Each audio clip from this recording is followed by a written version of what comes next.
Welcome to episode 62 of the Red Mountain Express. I am Matthew Joyner, and with me today is Patrick Tucker. How's it going, Matthew? Doing good, man. We are a person short. Blake is not here tonight.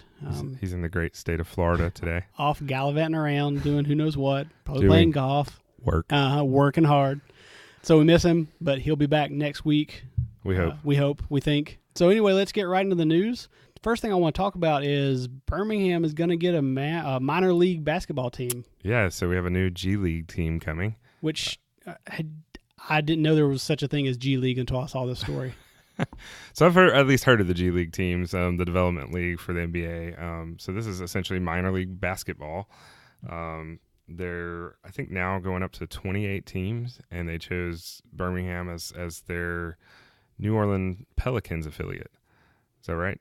Yeah, I believe that's right. So the New Orleans Pelicans are going to join the developmental league, and then they're going to send their team to Birmingham. Is that once the BJCC arena is renovated? Right. So 2021, 2022, somewhere in there. Then We'll have a minor league basketball team, and we'll have completed our sort of major U.S. sports minor league team conglomerate that we've established here. So we'll have soccer with the ISL. We'll have the football. We have the AAF team, the Iron. We have hockey, right? The Bulls. And we'll now have basketball, which I don't know if they have a name yet for the team. No, I don't know if they're just the Pelicans, like they could be. Pelicans. Yeah, that would make sense. I don't know if that's true. No. And we have baseball. Baseball, the Barons, of course. Now if we could figure out how to get the Bulls to actually be playing in Birmingham again. Instead of Pelham? Yeah, I mean, Pelham's great. They've got the Civic Center there they can play at, and Birmingham doesn't really have a place for them to play right now. Well, they used to play at the Civic Center. That's right. I think, though, that after the Bulls left, they got rid of their ability to set up that ice arena like that. Probably. That'd probably be an expensive thing to put back in. I can't imagine it'd be cheap, even just to keep it running through games. So that's cool. So I guess we'll revisit this story in 2021. It's 2021, 22, depending on when they get it together, as soon as those renovations are done. But I mean, I think that's exciting. I think this is a good get for Birmingham. I know Mayor Woodfin had an announcement today, or was at the announcement today. So or yesterday, sorry. Right. Yeah, yesterday. Yeah. So we're recording a day later than we normally do. So these stories 2 days ago for those of you who are just now listening. Right. So that is really cool, and it's one more sports option for sports fans here in Birmingham, especially to have another, non-college team. I think that's a really cool thing. All right, Matthew. So I know you're a coffee drinker, huge coffee drinker, and an addict, some would say. I'm not. I gave it up, but so this is some news out of Homewood. So there is our namesake. Red Mountain Espresso, and no, I'm not saying espresso wrong. Their name is actually Espresso. Right there in Homewood on the corner, right where, where 280 comes in and dead ends into like the Dorothy McDaniel Florist or whatever. They've been on the corner there for over 10 years, 15 years, I think. Mm-hmm. They are now opening a new, I won't say a new concept because I think it's very similar to what they're doing, but it's going to be called Bullet Coffee, and it's going to be down on 280. And now we were trying to figure out exactly where this is going to be, but I think they specified that it's near the Walmart in Greystone, near where Lloyd's and Dairy Queen are. That's what was in the article. I think that's right around Hamburger Heaven and Lowe's there. So you got shopping center. So on that side of the road, Walmart and then Lowe's kind of touch corners, I think, and then right in front of that's Dairy Queen and then Lloyd's and Hamburger Heaven. Yeah, so there's kind of like an empty lot there, sort of right outside of like the Big Bad Breakfast, where they had like a snow cone place or something. I'm kind of wondering if it's going to be in that spot or in another one of the buildings right there. And, I'm not sure what shape that snow biz or snow cone, whatever that was. It may have just been a trailer, to be honest. And it could have been, but, that seems like it'd be the right kind of a space. Yeah. At least if this is going to be the same as Red Mountain Espresso. That's they're only a drive-through, Yeah, right? It's just drive-through. Yeah. And that's, I think, what they're going to have is a similar concept. I think they're partnering to do food with another company there. So they're going to have some ready to go, ready to eat meals. And I'm looking for the name of it and I don't see it. So, but I did see it before. Meal Fit. Meal Fit. Yeah. That's it. Thank you. So they're still going to have like their signature drinks, some of the same ones they have now, like the Hollywood, which is a caramel, hazelnut, and cinnamon coffee, which doesn't even sound like coffee anymore, but it sounds delicious. Yeah, right. And some of the like Broadway, which these are obviously Homewood names. A caramel and white chocolate coffee. Really, it sounds delicious. If you're a big coffee drinker, this is cool. Having a coffee shop there, if you live down in Chelsea or somewhere like that and work on 280 or come down at 280 to get to Birmingham, it's just another stop right there to get some coffee on the way in. Yeah, because I can't think of another. There's a Starbucks further up on the other side of the road. Yeah, it's on the other side of the road. Yeah. That's right next to my work, right by the Fresh Market. And you're not crossing. No, you're not going to do it. So really, your only options. I mean, you do have some options there now for breakfast. I think they have there's a Chick-fil-A now coming into town. Obviously, Hamburger Heaven's serving breakfast, so that's a good option. They have a really good breakfast. Yeah. But check it out. Go see them if you're a fan of Red Mountain Espresso.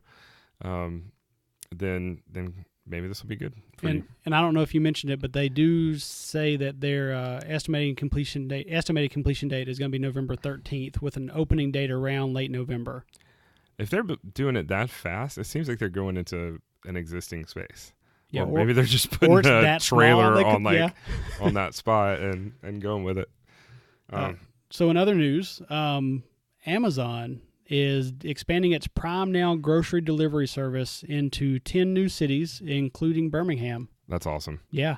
Now, the first time I saw this headline, you sent it to me, and all I saw was Prime Now delivery service coming to Birmingham, and I thought 1 hour shipping on Amazon stuff. That's like, how do we get that? First of all, I know. Well, we got that distribution center now, man. But it just started construction. It's not even built yet. So I got really excited until I opened the headline, and then I'm still excited. This is really cool.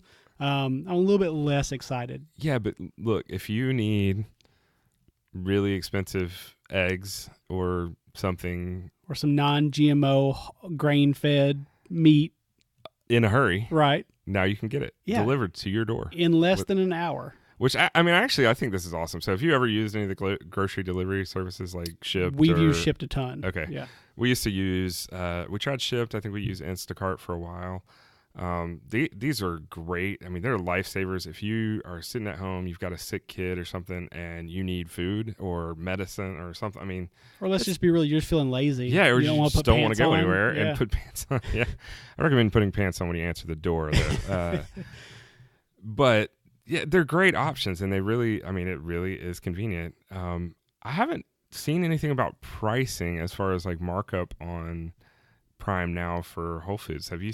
I have not. I have to imagine that it's going to be the same or similar situation to Shipt and Instacart, where your cheaper items get marked up a little bit more, and your more expensive item like your meat don't see as much of a markup. I know with Shipt, it seems like the canned goods, like the really cheaper items, get the biggest amount of markup on them.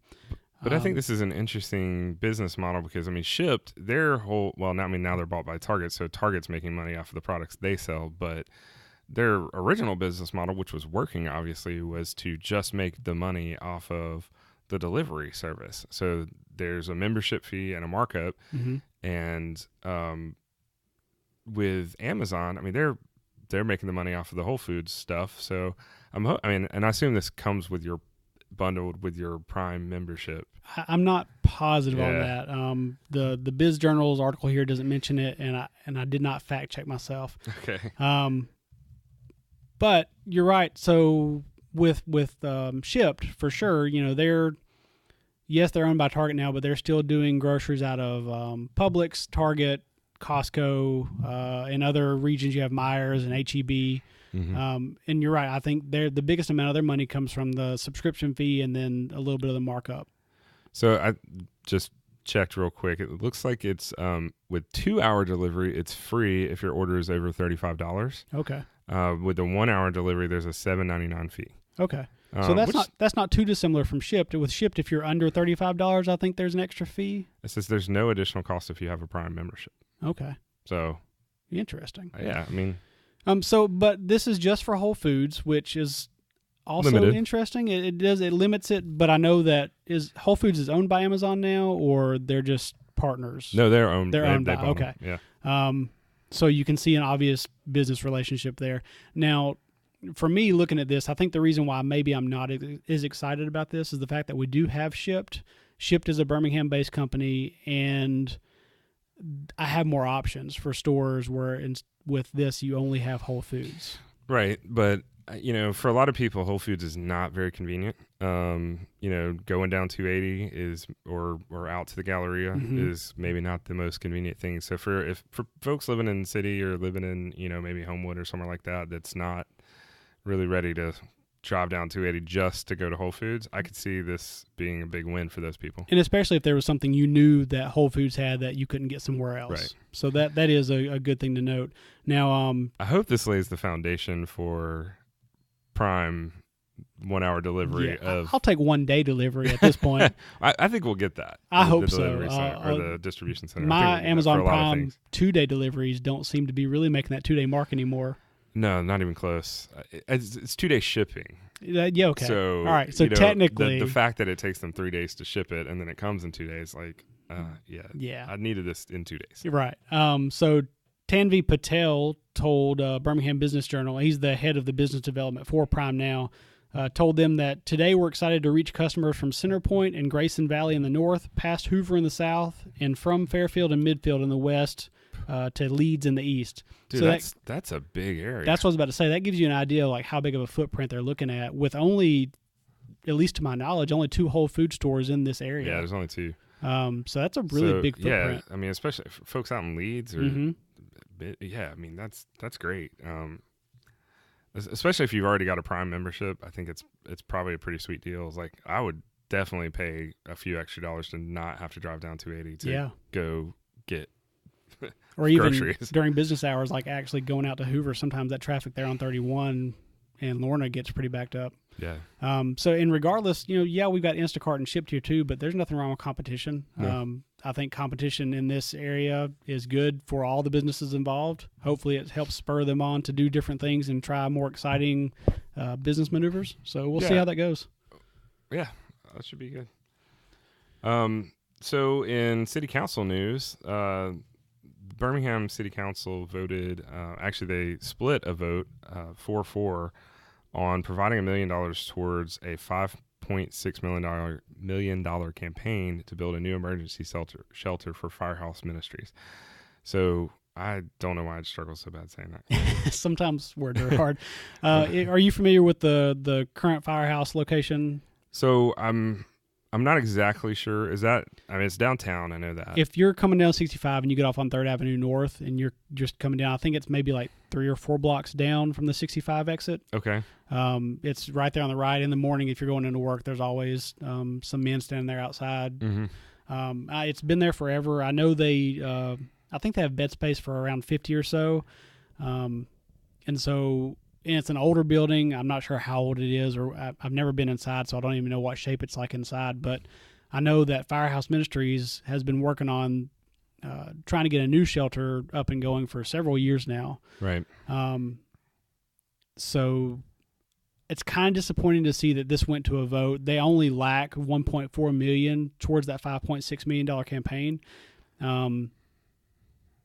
This would have made a pretty big difference. I think they would have gone from having a bed space for about 50 people to a bed space for about 112 people. Yeah, I think that's what the article said. I think they're going to make this goal. I think this just sort of prolongs it, and that may have been some of the reason for the folks voting against this.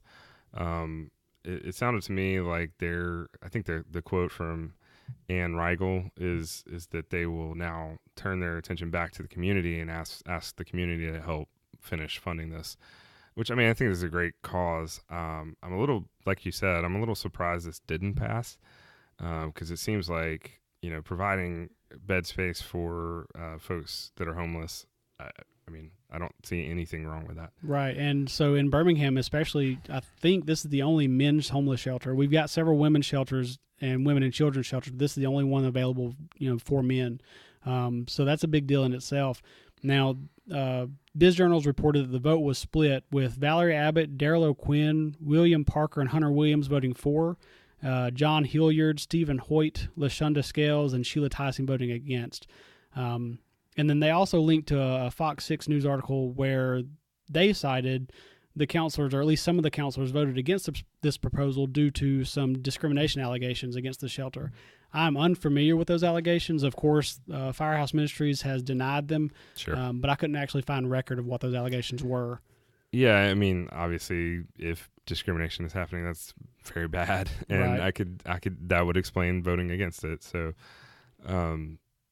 but yeah, that's about the only reason I could think of not to do this. Yeah. So, I mean, we'll see where this goes. Hopefully, with them trying to turn to the community, maybe with some fundraisers or some kind of event to help bring awareness and money in, that they'll get this funding done fairly shortly. And I believe they're looking at building the new facility just about 5 or 6 blocks down the road from the current location. I know that's good. So they're keeping it downtown. Yeah, and fairly close to where the current one is. The Biz Journal's article, we'll link that. They had more information on where that new location was going to be. I did not write it down, so of course I'm sitting there staring at my paper without that information.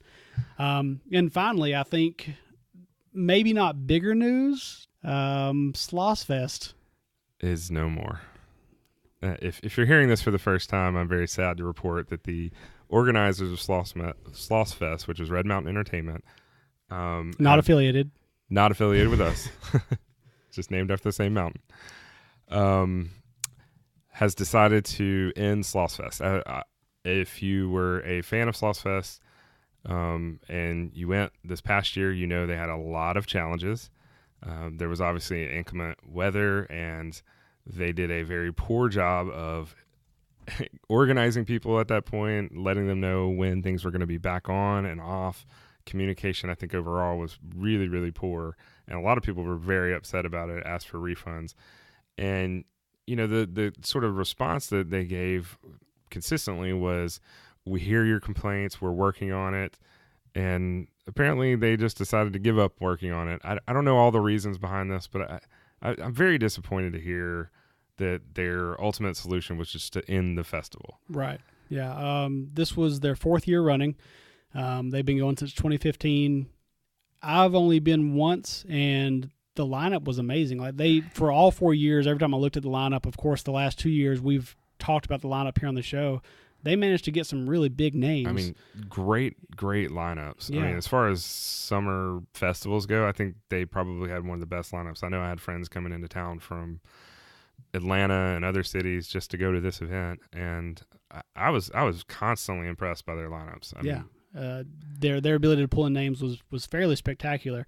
Now, they made a statement or posted a statement on their Facebook page that basically said, after several weeks of examination and thorough consideration of the unique challenges we face in producing Sloss Fest, we have come to the decision to end the event.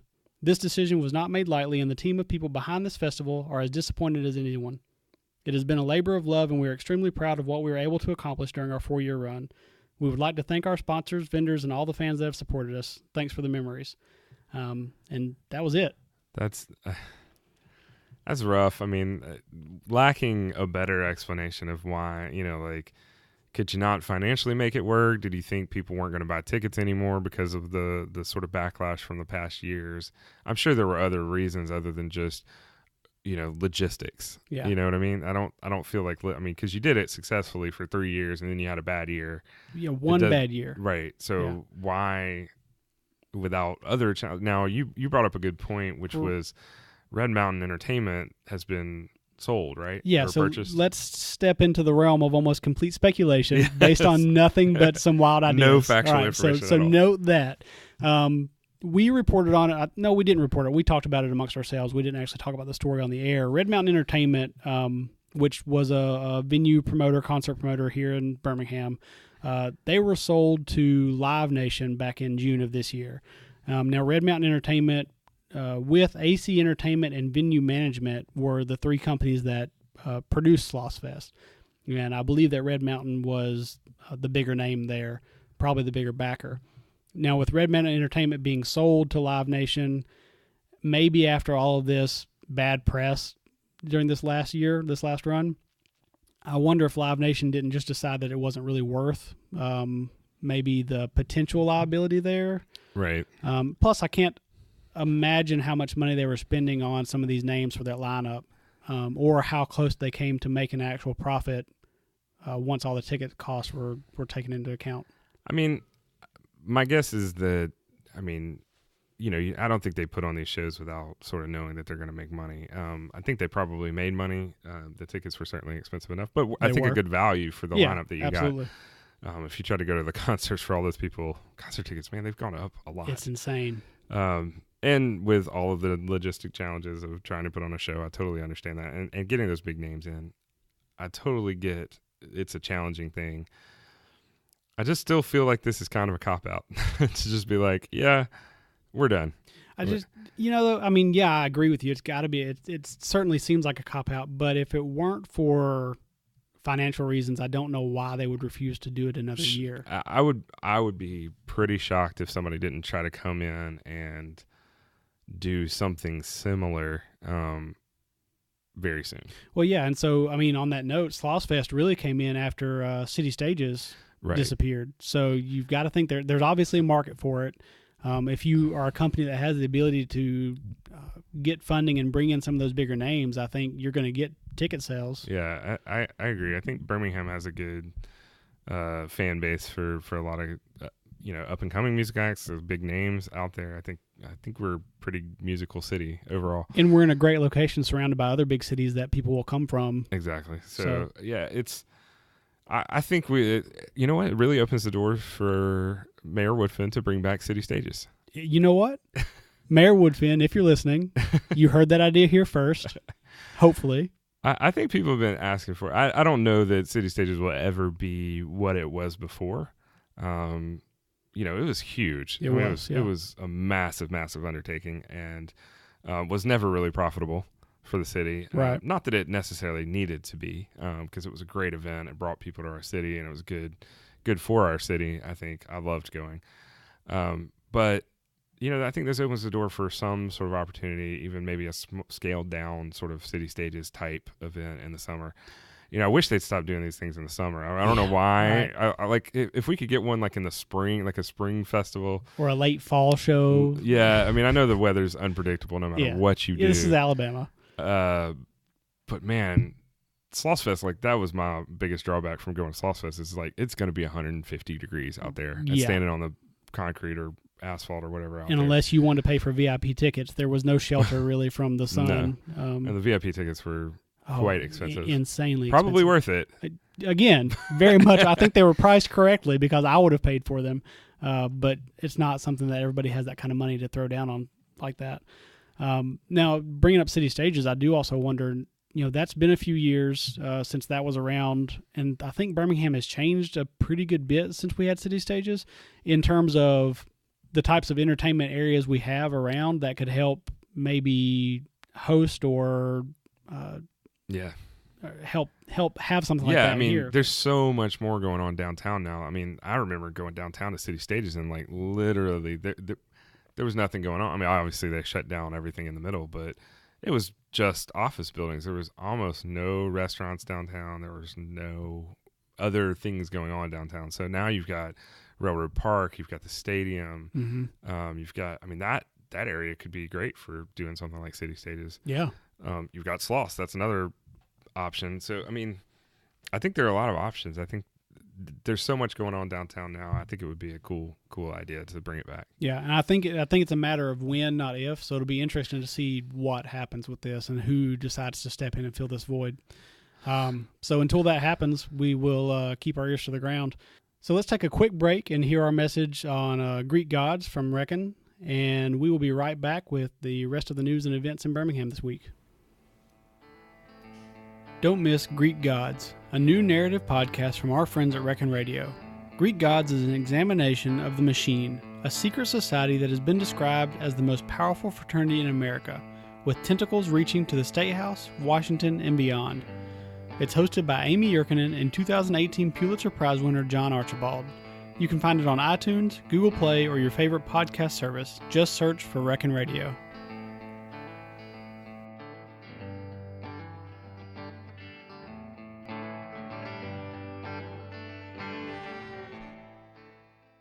And welcome back to the second half of the Red Mountain Express.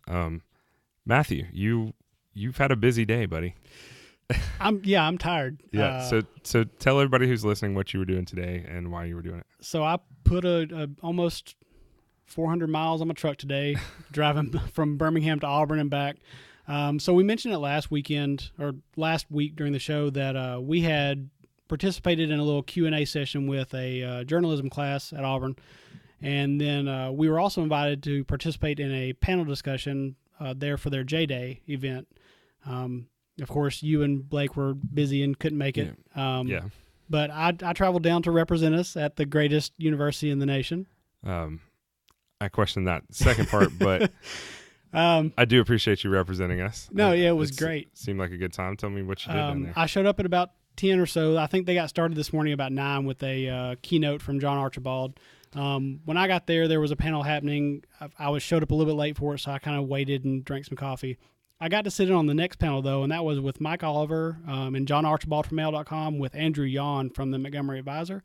They kind of talked a little bit about the idea of them themselves as journalists being parts of their own news stories. So that was a cool little panel to get to sit in on. And then I was a part of a panel along with Carol Nunnally, who is the founder and executive director of Birmingham Watch, which is a nonprofit news organization here in the town. Yep. Jatika Patterson, she's the co-founder of ImagineAStyle.com based out of Atlanta. And then Todd Stacy, who is the publisher and creator of Alabama Daily News, which I think does a lot more like political style news. Very cool. And it was moderated by Philip Rawls, who is a professor lecturer there at Auburn, and who was also an AP reporter at Montgomery for like 35 years. Yeah, he was there for a long time. Yeah, basically a legend as far as that goes. And then, of course, Deepa Fadness was there. She was the one who had us talk to her class last week. So it was very good. It was a moderated panel. They asked us some questions. We got to kind of talk to the students there. They asked us the students got to ask us some questions. It was just a very cool event. The panel, of course, between the four of us was very diverse as far as what we were doing and our backgrounds and what our goals were. So it was very enjoyable. I was very honored that we were even asked to show up. Yeah. Especially to talk to somebody like Philip Rawls, who apparently has listened to some of our episodes and talked about how much he's been enjoying it. That was really cool. That's really cool. Yeah, I was going to give you a hard time or ask you about all the fans that you got to meet while you were down there, but you did get to talk to some folks, some listeners. Yeah, so I talked to Philip, and he mentioned that he had heard some of the episodes and really enjoyed it. And then talked to another young lady who had been interning at AL.com, and she said she wanted to be able to fit in Birmingham, and so she found our podcast and listened to several episodes while she was staying here, so she would know what was going on and what she should try out. I thought that was very cool because that's really our goal, and kind of has been since we started doing this, was to make sure that we could inform people about what was going on here in Birmingham. I'd like to give a shout out to the folks on Reddit who have recommended our podcast. We really appreciate that. We've seen a couple of these posts where people have sort of asked on Reddit, especially on our Birmingham Reddit board, asking for podcasts, local podcasts, people moving to the area, and several people have mentioned us, and we thank you. We really, really appreciate that. And can 100% verify that that's not. It really was not us. I didn't even know about it until Matthew threw it out today, and it was that's really cool. Yeah, very cool. So, all right. Well, let's talk about some events that are coming up this weekend. I think we're sort of Halloween themed here. Yeah, we do have a few, and of course, last week we mentioned Happenings in the Ham. They have a post up on their website now called 13 Halloween events you'll be dying to attend. Go check that out. That's got several events, some that are still coming up, of course. And from their weekend roundup, we have 3 that we're going to mention just off the top. And I'll start us out. Starting Thursday night, October 25th, from 6 p.m. to 9:30 p.m., we have film night at Oak Hill Cemetery. The cost is a recommended $5 donation. But, of course, if you show up and you don't have any money, they're not going to kick you out. So join us in for the last film of the season, an encore viewing of George Romero's 1968 cult classic, Night of the Living Dead. Suggested donation per person is $5, but feel free to be more generous as the proceeds help Oak Hill to continue hosting films and other fun events at Birmingham's coolest cemetery. The gates will open at 5:30 and the film will begin at 6:30. If you're brave enough, bring your blankets, snacks, beverages, and deck chairs and come early to secure the best seating. This sounds really odd to me. I mean, a little watching creepy. A movie in the cemetery? Yeah. Especially Night of the Living Dead. That is really. I mean, if you're into, I'm not a horror movie person. You are. I am, but this is not something I'd want to do over and over again. Right, but maybe once. Maybe once, just for the experience. Just to get the because I have to imagine that it does lend itself to a certain eeriness, mood, eeriness, if you will. Yeah. I don't know that I'm going to make it for this one, but I think maybe next year I'll keep my eyes on these events. Yep. All right. So the next event we had is Spooktacular, which is at the Vestavia Hills Library. It's going to be an old-fashioned Halloween carnival, fun for the whole family. It's from 6:30 to 9 p.m. on October 26th, and it is free. There are lots of events for kids. There include games, crafts, and other general fun things. There's always good events at the Vestavia Hills Library in the Forest there. We are there a lot. So check that out. Come join everybody October 26th, 6:30 to 9 p.m. All right, and finally we have Tricks, Treats, and Trails. This is going to be Saturday, October 27th from 10 a.m. to 2 p.m. The cost is $5, and this is at Red Mountain Park. Experience trick-or-treating along with beautiful trails of Red Mountain Park, 20 trick-or-treat stations, the Anatomy of Pie food truck, music, scavenger hunts for kids, and a special visit from Spider-Man, Belle, and Cinderella. Wonderful prize packs to the best costume will be awarded to both humans and four-legged friends. The tickets, as I said, are $5 per person with a family cap of $20. Ages 3 and under get in free. That sounds like a fun event. I haven't yet. This is probably one of my biggest fails as a Birmingham person. I have yet to go to Red Mountain Park. Like never ever? I have not. You really do need to. Been there, yeah. I've only gone. Well, I've gone 4 times, but I've only ever gone with a dog in tow. So we only really did like the little dog park area they have in the front. I've never actually hiked all of the trails they have there, or any of the longer parts of the trails. But it's a I guess well done park. They keep it really clean. The trails are always really nice when I'm there. They've got a pretty good bit of parking there. I've never really had a problem finding parking. Right. And it's not in a bad location, just there off a lakeshore, really. Yeah, I definitely want to go check it out. I need to take just the whole family over there and go for a hike. Maybe now that it's perfect weather for a hike. Not 100 degrees. Not 100 degrees outside. So, all right. Well, that'll do it for this episode of the Red Mountain Express. Like I said, hopefully Blake will be back next week. Join us then, and we will update you with more news and events for the week coming. And until then, have a great week and enjoy Halloween.